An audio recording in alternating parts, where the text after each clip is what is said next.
အားလုံးပဲမင်္ဂလာပါကျွန်တော်တို့ရဲ့ပြည်သူ့ပတန်းသတင်းဌာနကနေကြိုဆိုလိုက်ပါတယ်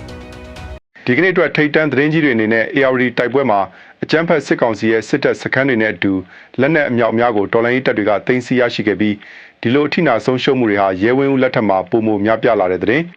မြောက်ရီမျိုးတောင်ဘက်ချမ်းမှာအကြမ်းဖက်စစ်ကောင်စီရဲ့ထိုးစစ်ကြီးအကြီးကျယ်ကြာရှုံးပြီးအထိနာလာတဲ့အတွက်ထိုင်းနိုင်ငံဘက်ချမ်းကိုပါရည်ရွယ်ချက်ရှိပစ်ခတ်လာတဲ့သတင်းနိုင်ငံတကာသတင်းတွေထဲမှာတော့အမေရိကန်သမ္မတဒေါ်နယ်ထရန့်ဦးဆောင်တဲ့အစိုးရရဲ့စစ်ရေးအရအရေးယူမှုတွေအပြီးမှာအီရန်ဘက်ကပြန်လည်တုံ့ပြန်လာတဲ့အတွက်အရှေ့အလယ်ပိုင်းမှာစစ်ရေးအခြေအနေတွေပုံမတင်းမာလာတဲ့သတင်းစတဲ့အရေးပါတဲ့ဖြစ်ပျက်တွေကိုအပြည့်စုံတင်ဆက်ပေးသွားမှာဖြစ်ပါတယ်ပထမဆုံးထိတ်တန့်သတင်းတစ်ပုဒ်အနေနဲ့အကြမ်းဖက်စစ်ကောင်စီရဲ့အမာခံနယ်မြေလို့သူတို့ကိုယ်သူတို့ယူဆထားတဲ့ ARD တိုင်းဒေသကြီးအတွင်းမှာအကြမ်းဖက်စစ်ကောင်စီတပ်ဖွဲ့ဝင်တွေအကြီးအကျယ်အထိနာနေပြီးသူတို့ရဲ့ရှေ့တန်းစစ်စခန်းတွေနဲ့အတူလက်နက်အမြောက်များကိုပါတော်လှန်ရေးပူးပေါင်းတပ်ဖွဲ့တွေကတင်စီရရှိထားတဲ့အခြေအနေကိုတင်ဆက်ပေးကြပါမယ်အထူးသဖြင့်ဒီလိုအရေးပါတဲ့စစ်စခန်းတွေလက်လွတ်ရပြီးလက်နက်တွေအမြောက်များဆုံးရှုံးနေရတဲ့ဖြစ်စဉ်တွေဟာအကြမ်းဖက်စစ်ကောင်စီရဲ့ထောက်လှမ်းရေးအရာရှိချုပ်ဒုတိယဗိုလ်ချုပ်ကြီးရဲဝင်းဦးလက်ထက်မှာပုံမများပြားလာတာကိုမြေပြင်စစ်ရေးအချက်လက်တွေအရရှင်းလင်းစွာမြင်တွေ့လာရပါမြေပြင်သတင်းတွေအရ ARD တိုင်းတာပေါင်းမြို့နယ်အတွင်းမှာရှိတဲ့ကျက်တုံကွင်းနဲ့တဲပြူကျေးရွာဝန်းကျင်တွေမှာအကြမ်းဖက်စစ်ကောင်စီတပ်ဟာသူတို့ရဲ့အထိနာနေတဲ့စစ်ရေးအခြေအနေကိုဖုံးကွယ်ဖို့နဲ့ပြန်လည်အင်အားဖြည့်တင်းဖို့အတွက်အရက်ဘက်သုံးမော်တော်ယာဉ်တွေစစ်သုံးကုန်တင်ကားကြီးတွေကိုအသုံးပြုပြီးလက်နက်ခဲယမ်းတွေနဲ့လူအင်အားတွေကိုစက်တိုက်ဆိုသလိုပို့ဆောင်နေရပါတယ်ပြီးခဲ့တဲ့ဇွန်လရက်ပိုင်းတွေကစပြီးကျက်တုံကွင်းကျေးရွာကနေတဆင့်အရက်ဘက်သုံး16ဘိန်းကုန်တင်ကားကြီးတစ်စီးအပါအဝင်အခြားယာဉ်တွေနဲ့အင်အား20ဝန်းကျင်လောက်ကိုလက်နက်ကြီးတွေအပြည့်စုံတပ်ဆင်ပြီးကျေးရွာအနောက်ဘက်မှာရှိတဲ့ကင်ပွန်းခြုံကုန်းစခန်းစီကိုအသေးအတန်အင်အားဖြည့်တင်းခဲ့ရပါတယ်ဒီလိုမျိုးအရက်ဘက်ယာဉ်တွေကိုအသုံးပြုပြီးလက်နက်ကြီးတွေတည်ဆောင်နေရတာဟာအကြမ်းဖက်စစ်ကောင်စီတပ်ရဲ့ထောက်ပို့လမ်းကြောင်းတွေဘလောက်အထိလုံခြုံမှုကင်းမဲ့နေပြီလဲဆိုတာကိုမိမောင်းထိုးပြနေပါတယ်ယခုရက်ပိုင်းအတွင်းမှာပဲရခိုင်ပြည်နယ်ဘက်ကနေဆုတ်ခွာလာရတဲ့အကြမ်းဖက်စစ်ကောင်စီတပ်တွေဟာစခန်းကုန်းတွေနဲ့ကင်းစခန်းအများပြားကိုလက်လွတ်ဆုံးရှုံးထားရတဲ့အပြင်စခန်းစွန့်ခွာထွက်ပြေးနေရတဲ့တပ်ဖွဲ့ဝင်တွေကိုပါတော်လှန်ရေးတပ်ဖွဲ့တွေကလိုက်လံတိုက်ခိုက်နေတဲ့အတွက်လူအင်အားရောလက်နက်ခဲယမ်းတွေပါအကြီးအကျယ်ပြုံးတိနေတာဖြစ်ပါတယ်ဒါကြောင့်မို့ရိုးမဖြက်လန်းတွေဖြစ်တဲ့ကျက်တုံကွင်းကနေတဲပြူမကြီးလမ်းပိုင်းတွေပေါ်မှာအကြမ်းဖက်စစ်ကောင်စီတပ်ဟာနေ့စဉ်နဲ့အမျှအထိတ်တလန့်သွာလာနေရပြီးထိခိုက်ဒဏ်ရာရထားတဲ့တပ်ဖွဲ့ဝင်တွေကိုလည်းအရက်ဘက်ရင်တွေနဲ့ပဲလျှို့ဝှက်စွာတည်ဆောင်နေရတယ်လို့ဒေတာတွင်သတင်းရင်းမြစ်တွေကအတည်ပြုထားပါတယ်ဒီအခြေအနေတွေအားလုံးကိုခြုံငုံကြည့်မယ်ဆိုရင်အကြမ်းဖက်စစ်ကောင်စီဟာသူတို့အခိုင်အမာခြေကုပ်ယူထားပါတယ်ဆိုတဲ့ ARD တိုင်းအတွင်းမှာတော့စစ်ရေးအရဖိအားတွေအလွန်မင်းများပြားလာပြီးပြိုကွဲလူနီးပါအခြေအနေကိုရင်ဆိုင်နေရပြီဖြစ်ပါတယ်ဆက်လက်ပြီးကရင်ပြည်နယ်မြရီမြို့တောင်ဘက်ချမ်းကအလွန်ပြင်းထန်နေတဲ့စစ်ရေးအခြေအနေတွေကိုကြည့်ရအောင်ပါမြရီမြို့တောင်ဘက်ချမ်းမင်းလက်ပံနဲ့ဖလူးဒေသတွေကိုဇူလိုင်လ10ရက်နေ့အပြီးသက်သိမ်းပိုက်မယ်ဆိုတဲ့ရည်မှန်းချက်နဲ့အင်အားလုံးရင်သုံးပြီးထိုးစစ်ဆင်လာတဲ့အကြမ်းဖက်စစ်ကောင်စီရဲ့စစ်ကြောင်းတွေဟာတိုက်ပွဲစတင်ပြီး3ရက်မြောက်နေ့မှာတင်အကြီးအကျယ်အထိနာပြီးရှေ့ဆက်မတိုးနိုင်ပဲနောက်ဆုတ်သွားခဲ့ရပါတယ်တော်လိုင်းရေးပူပေါင်းတပ်ဖွဲ့တွေရဲ့ခုခံတိုက်ခိုက်မှုတွေကြောင့်အကြမ်းဖက်စစ်ကောင်စီတပ်ဖွဲ့ဝင်အများအပြားအသက်ဆုံးရှုံးခဲ့ရပြီးထိခိုက်ဒဏ်ရာရရှိသူတွေကိုဘားအံမြို့နယ်ကတောင်ကလေးစစ်ဆေးရုံစီကိုအသေးအတန်တည်ဆောင်နေရတယ်လို့ကရင်စစ်ရေးသတင်းရင်းမြစ်တွေကအတည်ပြုပြောဆိုအကြမ်းဖက်စစ်ကောင်စီဟာသူတို့ရဲ့တပ်ဖွဲ့ဝင်တွေအထိနာလာတဲ့အခါအရင်ကတည်းကစစ်ကူအဖြစ်အတင်းကျပ်ခေါ်ယူထားတဲ့ဒီမိုကရေစီအကျိုးပြုကရင်တပ်မတော်ဗိုလ်ဘီအဖွဲ့နဲ့ကရင်နယ်ခြားစောင့်တပ်ဗိုလ်မုတ်တုံအဖွဲ့တွေကိုရှေ့တန်းကိုအတင်းတွန်းပို့ပြီးတိုက်ခိုက်ခိုင်းခဲ့ပါတယ်ဒီအဖွဲ့တွေကလူအင်အား300ဝန်းကျင်လောက်နဲ့အကြမ်းဖက်စစ်ကောင်စီတပ်တွေပေါင်းပြီးအင်အား1000ဝန်းကျင်လောက်ထိုးစစ်ဆင်ခဲ့ပေမဲ့လည်းကရင်အမျိုးသားလွတ်မြောက်ရေးတပ်မတော်ဦးဆောင်တဲ့တော်လှန်ရေးတပ်ဖွဲ့တွေရဲ့ဖျက်တောက်တိုက်ခိုက်မှုတွေအောက်မှာအလောင်းတွေပုံနေတဲ့အထိနာခဲ့ရတာဖြစ်ပါတယ်။ပိုပြီးဆိုးရတဲ့လောက်ရက်ကတော့အကြမ်းဖက်စစ်ကောင်စီတပ်ဟာမြေပြင်မှာအရေးနှိမ့်လာတဲ့အခါကရင်တော်လှန်ရေးတပ်ဖွဲ့တွေကိုနိုင်ငံတကာဖိအားပေးနိုင်မှုရည်ရွယ်ပြီးအိန္ဒိချင်းထိုင်းနိုင်ငံပတ်ချမ်းကိုလက်နက်ကြီးတွေနဲ့တမင်တက်တက်ရည်ရွယ်ချက်ရှိပစ်ခတ်လာတာပဲဖြစ်ပါတယ်။ဇူလိုင်လ10ရက်နေ့တိုက်ပွဲတွေအတွင်းမှာအကြမ်းဖက်စစ်ကောင်စီတပ်ကပစ်ခတ်လိုက်တဲ့လက်နက်ကြီးတွေဟာထိုင်းနိုင်ငံနယ်စပ်အတွင်းကိုကြားရောက်ပောက်ကွဲခဲ့တဲ့အတွက်ထိုင်းဒေသခံတွေပါဘေးလွတ်ရာကိုထွက်ပြေးတိမ်းရှောင်ခဲ့ကြရပါတယ်။ဒီလိုလောက်ရက်တွေဟာအကြမ်းဖက်စစ်ကောင်စီရဲ့စီကံမဲ့မှုနဲ့စစ်ရေးအရအဆက်တကွဲရှုံးနိမ့်နေရမှုကိုနိုင်ငံတကာကပါမျက်မြင်ကိုယ်တွေ့သိရှိလာစေပါတယ်။အကြမ်းဖက်စစ်ကောင်စီဟာပြီးခဲ့တဲ့2023ခုနှစ်အောက်တိုဘာလကတည်းကမြရီတောင်ချမ်းကိုစိုးမိုးနိုင်မှုစ조사ခဲ့တာဖြစ်ပေမဲ့အခုချိန်ထိရှစ်တလမ်းမှမတိုးနိုင်တဲ့အပြင်အောင်စရစစ်ကြောင်းဆိုရင်လည်းကော့ဂရိတ်နဲ့မြရီအာရှလမ်းမကြီးပေါ်မှာတစ်နှစ်နီးပါးကြာပိတ်မိနေပြီးတပ်ဖွဲ့ဝင်အများအပြားအသက်ဆုံးရှုံးထားရတာဖြစ်ပါတယ်။ဒီလိုမြေပြင်စစ်ရေးမှာအဖက်ဖက်ကအထိနာနေတဲ့အကြမ်းဖက်စစ်ကောင်စီတပ်ဟာစကိုင်းတိုင်းဒေသကြီးအတွင်းမှာလည်းအကြီးအကျယ်ရှုံးနိမ့်မှုတွေနဲ့ဆက်လက်ရင်ဆိုင်နေရပါတယ်။အင်းတော်မြို့နယ်မန္တလေးနဲ့မြစ်ကြီးနားကားလမ်းမပေါ်ကမော်လူမျိုးတောင်ဘက်စီပိန်ကျေးရွာမှာဇူလိုင်လ9ရက်နေ့ကတော်လှန်ရေးပူးပေါင်းတပ်ဖွဲ့တွေနဲ့အကြမ်းဖက်စစ်ကောင်စီတပ်တို့အကြားပြင်းထန်တဲ့တိုက်ပွဲတွေဖြစ်ပွားခဲ့ပါတယ်။ ဒီတိုက်ပွဲအတွင်းမှာအကြမ်းဖက်စစ်ကောင်စီတပ်ဖွဲ့ဝင်အများအပြားအသက်ဆုံးရှုံးခဲ့ပြီးသူတို့ရဲ့ရုပ်အလောင်းတွေနဲ့အတူလက်နက်ခဲယမ်းအမြောက်အများကိုတော်လိုင်းတပ်ဖွဲ့တွေကအောင်မြင်စွာသိမ်းဆည်းရရှိခဲ့ပါတယ်။အထိနာသွားတဲ့အကြမ်းဖက်စစ်ကောင်စီတပ်ဖွဲ့ဝင်တွေဟာသူတို့ရဲ့ရဲဘော်ရဲဘက်တွေရဲ့ရုပ်အလောင်းတွေကိုတောင်ပြန်လည်မကောက်ယူနိုင်တော့ဘဲမော်လူးမြို့တဲကိုကမန်းကရန်ဆုတ်ခွာထွက်ပြေးသွားခဲ့ရပါတယ်။မြေပြင်မှာရှင်ပြိုင်တိုက်ခိုက်နိုင်စွာမရှိတော့တဲ့အကြမ်းဖက်စစ်ကောင်စီဟာအမြဲတမ်းလှုပ်လေ့ရှိတဲ့အတိုင်းပဲည9နာရီဝန်းကျင်အချိန်မှာထောက်ပို့လေရင်ဝိုင်ဆက်နစ်ကိုအသုံးပြုပြီးစီပိန်းကျေးရွာအတွင်းကိုလေကြောင်းကနေအပြင်းထန်တိုက်ခိုက်ခဲ့ပါတယ်။ပောက်ကွဲစေတတ်တဲ့အရာအလုံးရေ40ကျော်လောက်ရန်တန်ကျဲချခဲ့တဲ့အတွက်အရက်သားပြည်သူတွေရဲ့နေအိမ်အများပြားမီးလောင်ပျက်စီးခဲ့ရပါတယ်။အင်းတော်မြို့နယ်အတွင်းမှာအကြမ်းဖက်စစ်ကောင်စီတပ်တွေရှိနေသေးတဲ့စစ်ရေးတင်းမာမှုတွေဆက်လက်ရှိနေဦးမှာဖြစ်တဲ့အတွက်မန္တလေးမြစ်ကြီးနားလမ်းပိုင်းကိုအသုံးပြုပြီးခီးသွွာလာနေကြတဲ့ပြည်သူတွေအနေနဲ့အထူးသတိပြုသွားလာကြဖို့တော်လိုင်းအင်အားစုတွေကအလေးနဲ့သတိပေးထားပါတယ်။ဒီလမ်းပိုင်းဟာကချင်ပြည်နယ်နဲ့မြန်မာနိုင်ငံအလဲပိုင်းကိုဆက်သွယ်ထားတဲ့အသက်သွေးကြောလမ်းမကြီးဖြစ်တာကြောင့်ကုန်စည်စီးဆင်းမှုမပြတ်တောက်အောင်တော်လိုင်းတပ်ဖွဲ့တွေဘက်ကအတက်နိုင်ဆုံးထိမ့်သိမ်းဆောင်ရွက်ပေးနေပေမဲ့အကြမ်းဖက်စစ်ကောင်စီရဲ့ရန်တမ်းပစ်ခတ်မှုတွေအန္တရာယ်ကတော့အမြဲတမ်းရှိစစ်ကောင်စီရဲ့စစ်ရေးရှုံးနိမ့်မှုတွေဟာအထက်မြန်မာပြည်မန္တလေးတိုင်းဒေသကြီးအထိပါရိုက်ခတ်လာနေပါတယ်။မလိုင်မြို့နယ်အတွင်းမှာရွာစဉ်လှည့်လည်ပြီးအကြမ်းဖက်လုပ်ရက်တွေကျူးလွန်နေတဲ့အကြမ်းဖက်စစ်ကောင်စီစစ်ကြောင်းကိုဇူလိုင်လရက်နေ့မှာတော်လိုင်းပူးပေါင်းတပ်ဖွဲ့တွေကအင်ကြီးတော်ကြေးရွာအနီးမှာဝင်ရောက်တိုက်ခိုက်ခဲ့ပါတယ်။ဒီစစ်ကြောင်းဟာအကြမ်းဖက်စစ်ကောင်စီရဲ့ရဲတပ်ရင်း8ကဒုတိယရဲမှူးကြီးအဆင့်ရှိသူကိုယ်တိုင်ဦးစီးလာတဲ့အင်အား100ကျော်ပါဝင်တဲ့စစ်ကြောင်းဖြစ်ပါတယ်။တိုက်ပွဲအတွင်းမှာအကြမ်းဖက်စစ်ကောင်စီဘက်ကတိုက်ခိုက်ရေးရဟရင်နာစီးနဲ့အသေးအတန်လာရောက်ပစ်ကူပေးခဲ့ပေမဲ့လည်းတော်လိုင်းတပ်ဖွဲ့တွေရဲ့ရဲရင်နဲ့ထိုးစစ်ကိုမခံနိုင်ပဲတပ်ဖွဲ့ဝင်10ဦးဝန်းကျင်ခန့်လက်နက်ချအညံ့ခံခဲ့ရပါတယ်။တိုက်ပွဲပြီးဆုံးသွားတဲ့အချိန်မှာတော့တိုက်ပွဲဖြစ်ပွားရာနေရာဝန်းကျင်ကနှမ်းခင်းတွေထဲမှာအကြမ်းဖက်စစ်ကောင်စီတပ်ဖွဲ့ဝင်30ကျော်ရဲ့ရုပ်အလောင်းတွေဟာလာရောက်ကောက်ယူသူမရှိဘဲပုတ်ပွားနေပြီဖြစ်တယ်လို့ဒေသခံတွေကအတည်ပြုပြောဆိုထားပါတယ်။ကိုလူကိုယ်တော်ပြန်မကြည့်နိုင်လောက်အောင်အထိနာခဲ့တဲ့အကြမ်းဖက်စစ်ကောင်စီတပ်ဟာမလိုင်မြို့နယ်နဲ့ထိစပ်နေတဲ့နွားထိုးကြီးမြို့နယ်တောင်ဘက်ချမ်းကအိုးဘုံတော်ကျေးရွာနဲ့တောင်သာမြို့နယ်ကလေကူမကျေးရွာတွေကိုလေကြောင်းကနေအကြောင်းမဲ့တက်ရန်တန်တိုက်ခိုက်ခဲ့ပါတယ်။တိုက်လေရင်တွေနဲ့ပောက်ကွဲစေတတ်တဲ့အရာတွေကျဲချခဲ့တာကြောင့်အသက်18နှစ်အရွယ်ကျောင်းသူ2ဦးပါဝင်အပြစ်မဲ့အရက်သားပြည်သူ4ဦးအသက်ဆုံးရှုံးခဲ့ရပြီး9ဦးပြင်းထန်စွာထိခိုက်ဒဏ်ရာရရှိခဲ့ပါတယ်။ဒါအပြင်ကျေးရွာတွေတဲကိုဝင်ရောက်စီးနင်းပြီ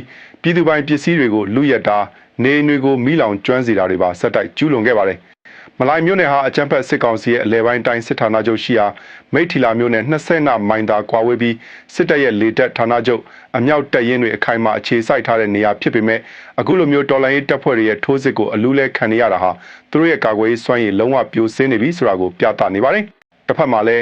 းအကြမ်းဖက်စစ်ကောင်းဆောင်မင်းအောင်လှိုင်နဲ့သူ့ရဲ့သားဖြစ်သူအောင်ပြေဆုံးတို့ကိုကြိုးရှာဖို့ကြိုးပမ်းနေတဲ့ပြင်ဦးလွင်မြို့နယ်ကရနာဘုံမြို့သစ်စီမံကိန်းဟာလည်းရင်းနှီးမြှုပ်နှံမဲ့သူလုံးဝမရှိတဲ့အတွက်အကြီးကျယ်အဆက်ကွဲနေရပါတယ်။စစ်ကောင်စီလက်အောက်ခံဆောက်လုပ်ရေးဝန်ကြီးဌာနဟာဒီစီမံကိန်းအတွက်ပြည်တွင်းပြည်ပကုမ္ပဏီတွေစီကနေအဆိုပြုလွှာတွေကိုထပ်မံဖိတ်ခေါ်နေရပါတယ်။မန္တလေးလာရှိုးကားလမ်းမကြီးအနီးမှာဧက1000နီးပါးကျယ်ဝန်းတဲ့ဒီစီမံကိန်းကြီးကိုအကောင့်ထဲဖော်ဖို့စ조사နေပေမဲ့နိုင်ငံရေးမတည်ငြိမ်မှုစီးပွားရေးကျဆင်းမှုနဲ့တော်လှန်ရေးအင်အားစုတွေရဲ့နယ်မြေစိုးမိုးမှုတွေကြောင့်ဘယ်နိုင်ငံတကာကုမ္ပဏီကမှစိတ်ဝင်စားခြင်းမရှိကြဘူး။အကြမ်းဖက်စစ်ကောင်းဆောင်မင်းအောင်လှိုင်ကိုယ်တိုင်ပြီးခဲ့တဲ့လပိုင်းတွေကတရုတ်နဲ့အိန္ဒိယနိုင်ငံတွေကိုတွားရောက်ပြီးစီးပွားရေးလုပ်ငန်းရှင်တွေကိုခွန်ကင်းလွတ်ခွင့်တွေအမျိုးမျိုးပေးပြီးဖိတ်ခေါ်ခဲ့ပေမဲ့လည်းမအောင်မြင်ခဲ့ပါဘူး။ဒီစီမံကိန်းရဲ့အဓိကအကျိုးမြတ်ခံစား권တွေကိုမင်းအောင်လှိုင်ရဲ့သားအောင်ပြည့်စုံကရယူထားပြီးအခြေခံအဆောက်အုံတိဆောက်ရေးလုပ်ငန်းတွေအားလုံးကိုသူ့ရဲ့ကုမ္ပဏီတွေကပဲမောင်းပိုင်စီးထားတာဖြစ်ပါတယ်။အရင်အာဏာရှင်တန်းရွှေလက်ထက်2006ခုနှစ်ကတည်းကစတင်ခဲ့ပြီးမအောင်မြင်လို့ရပ်ဆိုင်းထားတဲ့ဒီစီမံကိန်းကိုအကြမ်းဖက်စစ်ကောင်စီကလေရင်ခွင့်အသစ်တွေဖောက်လုပ်ပြီးအသက်သွင်းဖို့စ조사နေပေမဲ့တိုင်းပြည်ရဲ့ဗန်နာငွေတွေကိုအလားတဖြုံးတီးပြီးကိုကြိုးရှာတဲ့လုပ်ရက်တစ်ခုဖြစ်တာသမိုင်းတွေတော့မှာဖြစ်ပါတယ်။အကြမ်းဖက်စစ်ကောင်ဆောင်မင်းအောင်လှိုင်ရဲ့လက်တွေ့မြေပြင်အခြေအနေကိုမျက်ကွယ်ပြုပြီးရောင်ချာဖြစ်နေတဲ့အခြေအနေကိုနောက်ထပ်သတင်းတစ်ပုဒ်မှာထင်ထင်ရှားရှားတွေ့ရပါတယ်။ဇူလိုင်လ9ရက်နေ့ကနေပြည်တော်မှာပြုလုပ်ခဲ့တဲ့အိန္ဒိယမြန်မာထိုင်းသုံးပွင့်ဆိုင်စည်းဝေးမှာမင်းအောင်လှိုင်ကမြန်မာနိုင်ငံရဲ့နယ်စပ်ဂိတ်တွေနဲ့နယ်စပ်ကုန်သွယ်ရေးတွေကိုအကြမ်းဖက်စစ်ကောင်စီတပ်ကသာစီမံခန့်ခွဲရမှာဖြစ်ပြီးဘယ်ဖွဲ့စည်းကမှဝင်ရောက်ဆွတ်ပတ်ခွင့်မရှိဘူးလို့အရှက်မရှိကြွေးကြော်သွားခဲ့ပါတယ်။ဒါပေမဲ့မြေပြင်အစစ်မှန်ခြေနေမှာတော့အိန္ဒိယနယ်စပ်မြို့တွေကိုချင်းတော်လှန်ရေးတပ်ဖွဲ့တွေကထိန်းချုပ်ထားသလိုထိုင်းနယ်စပ်မြို့တွေကိုလည်းကရင်တော်လှန်ရေးတပ်ဖွဲ့တွေကစိုးမိုးထားပြီးဖြစ်ပါတယ်။တရုတ်နယ်စပ်တစ်လျှောက်ကတော့ညီနောင်မဟာမိတ်တပ်ဖွဲ့တွေရဲ့အပြည့်အဝထိန်းချုပ်မှုအောက်မှာရောက်ရှိနေတာကြားပါပြီ။မင်းအောင်လှိုင်ကဒီလိုအားချောင်နေတဲ့အချိန်မှာပဲသူတို့တရုတ်နိုင်ငံရဲ့အကူအညီနဲ့ပြန်လဲတောင်းခံထားတဲ့ရှမ်းပြည်နယ်မြောက်ပိုင်းလာရှိုးမြို့ပေါ်မှာဇူလိုင်လ9ရက်နေ့ညနေပိုင်းကရှော့တိုက်ဒုံးတွေကြားရောက်ပောက်ကွဲခဲ့ပါတယ်။အမှတ်6ရပ်ကွက်အမှတ်1ရပ်ကွက်စစ်ဆေးရုံဝင်းကျင်နဲ့တက္ကသိုလ်အနီးနေရာ၄ခုမှာပောက်ကွဲမှုတွေဖြစ်ပွားခဲ့ပြီး လူတဦးအသက်ဆုံးရှုံးကနေအိမ်အဆောက်အုံတွေထိခိုက်ပျက်စီးခဲ့ရပါတယ်။လာရှိုးမြို့ကိုကိုကန့်တပ်မတော်စီကနေပြန်လည်ရယူထားတယ်ဆိုပေမဲ့မြို့ပြည်နေရာတွေနဲ့ကြေးရွာတွေကိုတော်လှန်ရေးတပ်ဖွဲ့တွေကဝိုင်းဝန်းပိတ်ဆို့ထားဆဲဖြစ်တဲ့အတွက်အကြမ်းဖက်စစ်ကောင်စီရဲ့အုပ်ချုပ်ရေးရန်တရားဆိုတာမြို့ပေါ်ရက်ကွက်အနေငယ်မှာသာဟန်ပြအနေနဲ့လဲပတ်နေရတာဖြစ်ပါတယ်။ဒါဟာမင်းအောင်လှိုင်ရဲ့အာဏာစက်ဟာနေပြည်တော်ကအစည်းအဝေးခန်းမထဲမှာသာရှိတော်ပြီးမြေပြင်မှာတော့အကြမ်းဖက်စစ်ကောင်စီဟာနေဆက်ဒေတာအားလုံးကိုလက်လွတ်ဆုံးရှုံးနေရပြီဆိုတာကိုသက်သေပြနေတာပဲဖြစ်ပါတယ်။မြေပြင်မှာအင်အားအကြီးအကျယ်ပြုံးတိနေတဲ့အကြမ်းဖက်စစ်ကောင်စီဟာလူသစ်စုဆောင်ရေးအတွက်ရတပြည်သူတွေကိုအတင်းကျပ်အဓမ္မခေါ်ဆောင်မှုတွေကိုနေရာအနှံ့ပြားမှာစိုးစိုးရွားရွားပြုလုပ်လာနေပါတယ်။မွန်ပြည်နယ်ဘီလင်းမြို့နယ်နဲ့တထုံမြို့နယ်တွေမှာအကြမ်းဖက်စစ်ကောင်စီတပ်ဖွဲ့ဝင်တွေနဲ့အုပ်ချုပ်ရေးအဖွဲ့တွေဟာညဘက်အချိန်တွေမှာနေအိမ်တွေအထိဝင်ရောက်ပြီးလူငယ်တွေကိုစစ်မှုထမ်းဖို့ဆိုတဲ့အကြောင်းပြချက်နဲ့အတင်းကျပ်ဖမ်းဆီးခေါ်ဆောင်သွားကြပါတယ်။အိမ်တော်စုစီးမှာပါဝင်တဲ့အမျိုးသားတွေကိုတယောက်မချန်လိုက်လံရှာဖွေဖမ်းဆီးနေတာကြောင့်ဒေသခံပြည်သူတွေအကြားမှာစိုးရိမ်ထိတ်လန့်မှုတွေမြင့်တက်နေပါတယ်။အလားတူကရင်ပြည်နယ်ကော့ကရိတ်မြို့နယ်ကတရားကျိုးစစ်ဆေးရေးဂိတ်မှာဆိုရင်လည်းခီးသွွာလာနေတဲ့လူငယ်18ဦးကိုအကြောင်းမဲ့တက်တက်ဖမ်းဆီးပြီးစစ်မှုထမ်းတင်တန်းကျောင်းတွေကိုအဓမ္မပို့ဆောင်ခဲ့ပါတယ်။အကြမ်းဖက်စစ်ကောင်စီဟာသူတို့ထိန်းချုပ်ထားနိုင်သေးတဲ့မြို့ပေါ်နေရာတွေစစ်ဆေးရေးဂိတ်တွေနဲ့လမ်းစုံလမ်းကွာတွေမှာဧည့်စာရင်းစစ်ဆေးမယ်ဆိုတဲ့အကြောင်းပြချက်အမျိုးမျိုးနဲ့လူငယ်တွေကိုပြစ်မှတ်ထားဖမ်းဆီးနေတာဖြစ်ပါတယ်။ဒါဟာပြည်သူလူထုရဲ့အသက်အိုးအိမ်စီးစိမ်ကိုကာကွယ်ရမယ့်အစားပြည်သူတွေကိုလူသားတိုင်းအဖြစ်အသုံးပြုဖို့မိုက်ရိုင်းရုံမာတဲ့အကြံစီနဲ့လှုပ်ဆောင်နေတာဖြစ်ပြီးအကြမ်းဖက်စစ်ကောင်စီရဲ့နောက်ဆုံးအချိန်နီးကပ်လာတာနဲ့အမျှပြည်သူတွေပေါ်ဖိနှိပ်အနိုင်ကျင့်မှုတွေပုံမဆိုးရွားလာနေတာကိုပြသနေပါတယ်။အကြမ်းဖက်စစ်ကောင်စီရဲ့ရုံမာရက်စက်မှုတွေဟာလူငယ်တွေကိုအဓမ္မခေါ်ဆောင်ယုံတာမကပဲအပြစ်မဲ့အယက်သားပြည်သူတွေအပေါ်လေကြောင်းကနေဥတီတိုက်ခိုက်မှုတွေမှာပါထင်ထင်ရှားရှားတွေ့မြင်နေရပါတယ်။စကိုင်းတိုင်းအင်းတော်မြို့နယ်ကမ်းနီကျေးရွာမှာဇူလိုင်လ9ရက်နေ့ကလေယာလုပ်ငန်းခွင်ဝင်နေတဲ့ပြည်သူတွေကိုအကြမ်းဖက်စစ်ကောင်စီတပ်က drone တွေအသုံးပြုပြီးလေကြောင်းကနေရည်ရွယ်ချက်ရှိရှိတိုက်ခိုက်ခဲ့ပါတယ်။ဒီတိုက်ခိုက်မှုကြောင့်အသက်80အရွယ်ဖခင်ဖြစ်သူဦးစိုးနဲ့အသက်40ကျော်အရွယ်သားဖြစ်သူဦးနေအောင်တို့တာဖနာဦးစလုံးနေရာမှာတင်ဝမ်း내ပွဲအသက်ဆုံးရှုံးခဲ့ရပါတယ်။အလားတူပဲပဲခူးတိုင်းကျို့ပင်ကောက်မြို့နယ်ကြက်တန်းကျေးရွာမှာလည်းဇူလိုင်လ10ရက်နေ့ကလဲလုပ်ပြီးပြန်လာတဲ့အသက်80အရွယ်အဖိုးဦးကြီးစိုးကိုကျေးရွာတွင်တက်ဆွဲထားတဲ့အကြမ်းဖက်စစ်ကောင်စီတပ်ဖွဲ့ဝင်တွေကဘာအကြောင်းပြချက်မှမရှိဘဲရဲရဲဆက်ဆက်လက်နက်နဲ့ပစ်ခတ်ခဲ့တာကြောင့်အသက်ဆုံးရှုံးခဲ့ရပြန်ပါတယ်။ကချင်ပြည်နယ်ဖားကန့်မြို့နယ်ဆိုင်းတောင်ဒေသတနင်္သာရီတိုင်းပလောမြို့နယ်နဲ့ချင်းပြည်နယ်မင်းတပ်မြို့နယ်တွေမှာလည်းအကြမ်းဖက်စစ်ကောင်စီတပ်ကတိုက်လေရင်တွေနဲ့ပြည်သူတွေနေထိုင်ရာကျေးရွာတွေကိုအပြင်းထန်တိုက်ခိုက်ခဲ့ပါတယ်။မြေပြင်တိုက်ပွဲတွေမှာအရှုံးပေါ်တိုင်းအရက်သားပြည်သူတွေကိုပြစ်မှတ်ထားပြီးအကြောက်တရားသွင်းဖို့ကြိုးစားနေတဲ့အကြမ်းဖက်စစ်ကောင်စီရဲ့လုပ်ရက်တွေဟာစစ်ရာဇဝတ်မှုတွေကိုပြောင်ပြောင်တင်းတင်းကျူးလွန်နေတာပဲဖြစ်ပါတယ်။ပြည်သူလူထုအနေနဲ့စစ်ရေးတတိအမြဲထားရှိပြီးတွာလာနေထိုင်ကြဖို့လိုအပ်နေတဲ့အခြေအနေဆိုက်ရောက်နေပါတယ်။မြန်မာနိုင်ငံသားတွေအနေနဲ့အကြမ်းဖက်စစ်ကောင်စီရဲ့ချင်းချောက်မှုတွေအပြင်တဘာဝဘေးအန္တရာယ်နဲ့အခြားနိုင်ငံတွေမှာရင်ဆိုင်ရတဲ့အခက်အခဲတွေကိုပါပခုံးထမ်းတင်နေရပါတယ်။တရုတ်နိုင်ငံဘက်မှာရှိတဲ့လောင်ကျန်းရေကာတာကနေရေတွေကိုရုတ်တရက်ဖွင့်ချလိုက်တဲ့အတွက်ရှမ်းပြည်နယ်မြောက်ပိုင်းနမ်ခမ်းမြို့နယ်ရွှေလီမြစ်ကမ်းနားမှာနေထိုင်ကြတဲ့ဒေသခံပြည်သူတွေအနေနဲ့အရေးပေါ်ရေဘေးအန္တရာယ်ကိုရင်ဆိုင်နေရပါတယ်။တရုတ်ဘက်ကရေစီးနှုန်းတစ်စက္ကန့်ကိုကုဗမီတာ90ကနေ100အထိရှိတဲ့ပမာဏကိုဖွင့်ချလိုက်တာဖြစ်ပြီးရွှေလီမြစ်ရေဟာရုတ်တရက်မြင့်တက်လာနိုင်တဲ့အန္တရာယ်ရှိနေပါတယ်။ဒေသခံတွေအနေနဲ့အဖိုးတန်ပစ္စည်းတွေနဲ့အိမ်မွေးတိရစ္ဆာန်တွေကိုဘေးလွရာကိုကြိုတင်ရွှေ့ပြောင်းထားဖို့တဘာဝပတ်ဝန်းကျင်စောင့်ကြည့်ရေးအဖွဲ့တွေကအရေးပေါ်သတိပေးနှိုးဆော်ထားရပါတယ်။အကြမ်းဖက်စစ်ကောင်စီရဲ့အုပ်ချုပ်ရေးရန်တရားပြိုကျနေတဲ့အချိန်မှာပြည်သူတွေဟာဘေးအန္တရာယ်မျိုးစုံကိုကိုအားကိုပြီးရင်ဆိုင်ဖြေရှင်းနေကြရတာဖြစ်ပါတယ်။တစ်ဆက်တည်းမှာပဲပြည်တွင်းကအခက်အခဲတွေကြောင့်အိန္ဒိချင်းထိုင်းနိုင်ငံကိုထွက်ခွာသွားကြတဲ့မြန်မာနိုင်ငံသား20ကျော်ဟာလည်းထိုင်းအာဏာပိုင်တွေရဲ့ဖမ်းဆီးခြင်းကိုခံခဲ့ရပါတယ်။မဲဆောက်မြို့နယ်နဲ့ချုံပူရီမြို့နယ်တွေမှာနိုင်ငံကူးလက်မှတ်အတုတွေကင်ဆောင်ထားသူတွေအထောက်အထားမရှိဘဲအလုပ်လုပ်ကင်နေသူတွေကိုထိုင်းရဲတပ်ဖွဲ့ကဖမ်းဆီးခဲ့တာဖြစ်ပြီးထိုင်းဥပဒေအရဆက်လက်အရေးယူခံရဖို့ရှိနေပါတယ်။ကိုယ်နိုင်ငံအတွင်းမှာအသက်အန္တရာယ်မလုံခြုံလို့ထွက်ပြေးရတဲ့ပြည်သူတွေဟာတခြားနိုင်ငံတွေမှာလည်းဥပဒေရဲ့အကာအကွယ်မရရှိဘဲဖမ်းဆီးခံရတာဟာအင်မတန်ရင်နာစရာကောင်းတဲ့အဖြစ်အပျက်တွေပဲဖြစ်ပါတယ်။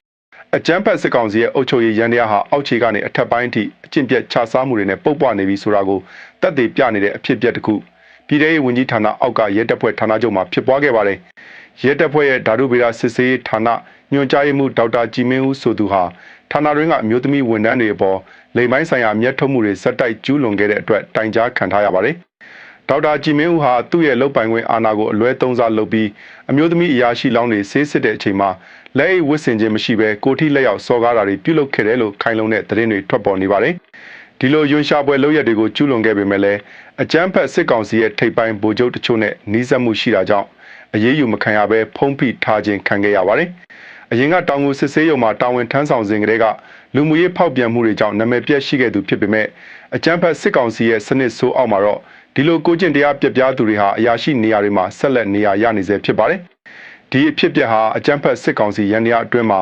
ဥပဒေစိုးမိုးမှုလုံးဝမရှိတော့ဘဲအာဏာရှိသူတွေကလက်အောက်ငယ်သားတွေအပေါ်စိတ်ထင်တိုင်းကျူးလွန်အနိုင်ကျင့်နေတယ်ဆိုတာကိုထင်ရှားစေတဲ့တာရကတစ်ခုပဲဖြစ်ပါတယ်။